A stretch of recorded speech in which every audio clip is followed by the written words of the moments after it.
नमस्कार मित्रांनो, आज आपण एका अशा विषयावर चर्चा करणार आहोत जो आपल्या सर्वांसाठी महत्त्वाचा आहे, आरोग्य. आपल्या आरोग्याला धोका निर्माण करणारे अनेक घटक असतात, त्यापैकी एक आहे विषाणू.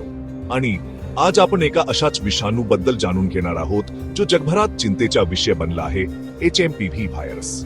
हा व्हायरस नेमका काय आहे, भारतात त्याचा प्रसार किती झाला आहे, त्याची लक्षणे काय आहेत आणि त्यापासून कसे सुरक्षित राहता येईल, या सर्व प्रश्नांची उत्तरे आपण आज या व्हिडिओमध्ये शोधणार आहोत. तर मित्रांनो, या महत्त्वाच्या माहितीसाठी व्हिडिओ शेवटपर्यंत नक्की पहा. आणि हो, जर तुम्हाला ही माहिती उपयुक्त वाटत असेल तर व्हिडिओला लाईक करा आणि तुमच्या मित्रपरिवारासोबत शेअर करायला विसरू नका. HMPV म्हणजेच ह्यूमन मेटापन्यूमोव्हायरस. हा एक श्वसन संस्थेवर हल्ला करणारा विषाणू आहे जो लहान मुलांपासून ते वृद्धांपर्यंत कोणालाही संक्रमित करू शकतो. हा विषाणू श्वसन मार्गात प्रवेश करतो आणि सर्दी, खोकला, ताप अशा लक्षणांना जन्म देतो. काही प्रकरणांमध्ये, विशेषतः लहान मुले, वृद्ध आणि ज्यांची रोगप्रतिकारक शक्ती कमकुवत आहे त्यांच्या बाबतीत हा विषाणू गंभीर स्वरूप धारण करू शकतो आणि न्यूमोनिया, ब्रांकायटिस सारखे आजार होऊ शकतात. हा विषाणू प्रामुख्याने संक्रमित व्यक्तीच्या खोकल्यावाटे किंवा शिंकेच्या थेंबांमधून दुसऱ्या व्यक्तीला पसरतो.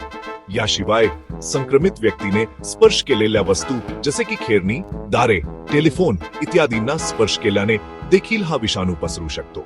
म्हणूनच स्वच्छता पाळणे अत्यंत महत्त्वाचे आहे. विशेषतः आजारी व्यक्तीच्या संपर्कात आल्यावर साबणाने हात स्वच्छ धुवावे, तोंडावर रुमाल किंवा कोपराने झाकून खोकलावे आणि शिंकावे, आणि आजारी असल्यास घरीच राहून इतर लोकांना संसर्गापासून वाचवावे. HMPV विषाणूची लक्षणे सामान्य सर्दी आणि फ्लू सारखीच असतात. यामध्ये खोकला, घसा खवखवणे, नाक वाहणे, ताप, शरीरात वेदना, अशक्तपणा ही लक्षणे समाविष्ट आहेत. काही लोकांमध्ये, विशेषतः लहान मुलांमध्ये, कानात दुखणे, श्वास घेण्यास त्रास होणे, भूक कमी होणे अशी लक्षणे देखील दिसून येतात. जर ही लक्षणे गंभीर स्वरूप धारण करतील तर ताबडतोब डॉक्टरांचा सल्ला घेणे गरजेचे आहे. जरी HMPV आणि कोरोना व्हायरस दोन्ही श्वसन संस्थेवर हल्ला करणारे विषाणू आहेत आणि त्यांची काही लक्षणे देखील समान आहेत, तरी ते वेगवेगळे विषाणू आहेत. कोरोना व्हायरसपेक्षा HMPV हा विषाणू जास्त काळापासून ज्ञात आहे आणि त्यावर उपचार करण्याचे मार्ग देखील उपलब्ध आहेत. मात्र कोणताही आजार गंभीर होण्याची शक्यता असल्याने स्वतःची काळजी घेणे आणि डॉक्टरांचा सल्ला घेणे अत्यंत महत्त्वाचे आहे. HMPV हा जगभरात आढळणारा विषाणू आहे आणि दरवर्षी अनेक लोकांना याची लागण होते. मात्र कोरोना व्हायरसच्या तुलनेत हा विषाणू कमी प्रमाणात पसरतो आणि त्याचे परिणाम देखील कमी गंभीर असतात. तरीही स्वच्छता पाळणे, आजारी व्यक्तींच्या संपर्कात येण्याचे प्रमाण कमी करणे आणि रोगप्रतिकारक शक्ती मजबूत ठेवणे अत्यंत महत्त्वाचे आहे.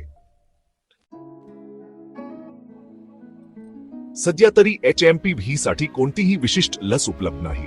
मात्र लक्षणांवर आधारित उपचार केले जातात. डॉक्टर सर्दी, खोकला आणि ताप कमी करण्यासाठी औषधे देऊ शकतात. याशिवाय पुरेसे पाणी पिणे, आराम करणे आणि पौष्टिक आहार घेणे देखील महत्त्वाचे आहे. जर लक्षणे गंभीर असतील तर डॉक्टर रुग्णालयात दाखल करण्याचा सल्ला देखील देऊ शकतात. भारतातील आरोग्य अधिकाऱ्यांनी HMPV बाबत जनजागृती करण्याचे आवाहन केले आहे. त्यांनी नागरिकांना घाबरून न जाता खबरदार राहण्याचा सल्ला दिला आहे. स्वच्छता पाळणे, आजारी व्यक्तींच्या संपर्कात येण्याचे प्रमाण कमी करणे आणि रोगप्रतिकारक शक्ती मजबूत ठेवणे हेच या आजारापासून बचाव करण्याचे सर्वोत्तम मार्ग आहेत. तर मित्रांनो, ही होती HMPV विषाणूबद्दलची काही महत्त्वाची माहिती. आशा करतो की ही माहिती तुमच्यासाठी उपयुक्त ठरेल आणि तुम्ही स्वतःची आणि तुमच्या प्रियजनांची काळजी घ्याल. लक्षात ठेवा, स्वच्छता आणि खबरदारी हेच कोणत्याही आजारापासून स्वतःला वाचवण्याचे सर्वोत्तम मार्ग आहेत. पुन्हा भेटूया अशाच एका महत्त्वाच्या विषयावर. तब तक के लिए नमस्कार.